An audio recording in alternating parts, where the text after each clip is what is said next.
तर नमस्कार मित्रांनो, आता आम्ही इथे वांगणीमध्ये आलो आहे. आमच्या तिथे घराच्या बाजूला शेत आहेत, तर तिथे आम्ही काहीतरी घ्यायला आलो आहे. भाज्या वगैरे बघू काय मिळत आहेत का, मला दाखवतो.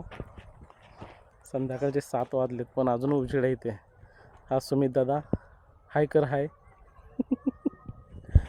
हो, कलिंगड नाही आहे मित्रांनो. पालक आणि माठाची भाजी ह्या दोनच भाज्या काढल्यात. ती तिथे दुधीची झाडं आहेत, दुधीच्या वेळेत त्याच्यात दुधी आल्यात आपण बघूया. हे बघा दुधी.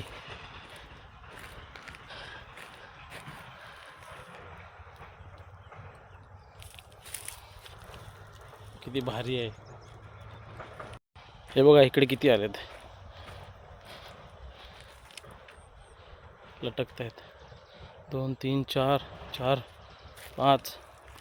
हा बघा भारी आहे. अजून छोटे आहेत.